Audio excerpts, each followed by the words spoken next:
Bonjour, c'est Alessandro. Aujourd'hui dans cette vidéo, je vais vous montrer un logiciel absolument génial qui est en ligne, qui est gratuit et qui vous permet de faire des fonds sonores. Donc c'est un logiciel d'édition musicale mais très intuitif et très simple à utiliser. On va voir ça ensemble, à tout de suite.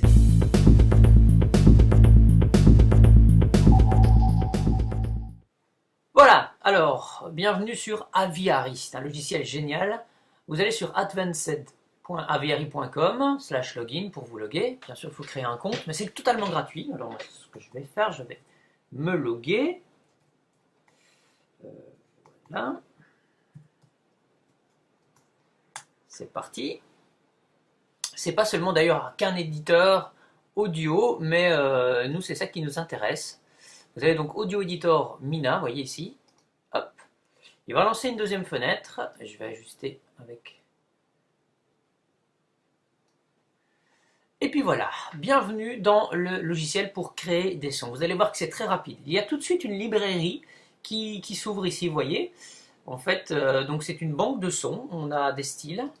Il y a différents styles qui sont en banque, avec des intros, des loops, donc ça veut dire que ce sont des lits musicaux, et puis des ends pour terminer la piste. Alors ici, très simplement, vous allez voir quelques fonctions de base, et on va créer une petite intro rapidement. Alors, je vous conseille de mettre Snap to Grid activé, comme ça, quand vous allez glisser vos pistes, eh bien, elles vont bien se mettre au bon endroit. Alors, on va prendre, nous, Corporate, c'est quelque chose qui est assez sympa. J'avais vu qu'il y a pas mal de trucs, mais qui sont différents, donc c'est à vous d'écouter. Hein. Inner Beauty, par exemple, ça donne ça. Vous voyez, c'est sympa. Highway Trip... Voilà, donc en fonction de ce que vous voulez faire, ça c'est pas mal, je trouve ça c'est assez punchy. Eh ben voilà, je le veux, je le prends. Alors je prends Chomp Intro 01A. Ah oui, je vois qu'il est à 125 BPM. Vous voyez, ça c'est important. Réglez le tempo tout de suite, ici, tempo. Vous cliquez dedans. Vous le réglez à 125. Comme ça, toutes les grilles qui sont face à vous vont être à 125. C'est beaucoup plus facile. Vous voyez, donc les petites grilles ont changé. Hop, on y va, on glisse simplement, et il est dedans, barre d'espace pour lire. Vous voyez, très simple. On a une intro, eh ben, il nous faut un loop. Alors on va prendre le premier qui vient, hop, allez, on va pas faire compliqué. Voilà, on écoute la transition. Vous voyez, on va encore en mettre un, hop. Alors, le 4, hop. Est-ce que ça donne ici? Est-ce que ça va? Ouais, bien. On peut dézoomer, hein. Vous voyez que ça déborde. Ben, je vais dézoomer. J'ai un petit bouton de dézoom ici. Voilà. Et puis je vais mettre une fin. Ah ben, j'étais en 4. Ouais, ça c'est bien. Hop. Voilà. Je réfléchis pas. Hein. J'y vais comme ça. Hein. On va écouter maintenant les transitions. Et on va ajuster tout ça. Voyez, on va le mettre au début. Voilà.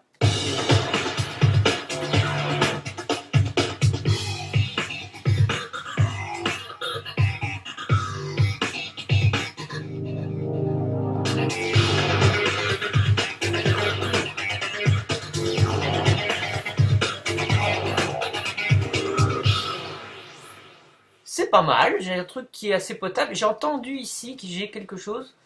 Alors, vous voyez ici, hop, on a de quoi revenir. Vous voyez le petit curseur là, c'est un peu votre ligne du temps. Ah oui, voilà. Vous voyez, il y a un petit espace. Ça arrive sur les fins. Alors, vous enlevez Snap to Grid et vous pouvez, vous voyez ici avec la barre, vous pouvez couper dans le son. Ben voilà, je vais couper le petit silence. Je vais reculer ensuite la piste. Voilà, maintenant je vais reculer la piste contre l'autre, je remets Snap to Grid, et hop, j'écoute. Voilà, là on y est, hein. Attendez tout de suite. C'est peut-être un peu fort, bah, pas de problème, je vais sur Auto, et je peux baisser le volume. Donc ici, je trouve que c'est un peu fort, ah bah c'est pas grave, tac, je vais mettre un petit point d'entrée, un petit point de sortie pour faire un petit fondu, et je vais baisser un peu le volume. Ah oui, il faudrait que j'aille ici, ça serait mieux. Voilà. Je vais faire ça. On va voir ce que ça donne la transition. Voilà. C'est un peu fort aussi ici. Je vais le baisser. au même niveau que l'autre. Ça m'a l'air bien. Ben voilà, il n'y a plus qu'à exporter et sauver, faire Save As, et je vous mettrai ça sur le blog. Vous voyez, vous donnez une description, et puis c'est parti. Alors vous l'avez vu, créer un fond musical n'est pas bien sorcier. Bon, pour la démo, j'ai fait ça rapidement, mais le résultat n'est déjà pas si mal que ça. Alors imaginez ce que vous pourriez obtenir en y passant un peu plus de temps. Allez, vous l'avez compris, maintenant c'est à vous de jouer. Testez le logiciel Audio Editor Mina d'Aviary et faites-moi part de vos réactions. A très bientôt pour de nouvelles vidéos sur voixoffpro.tv.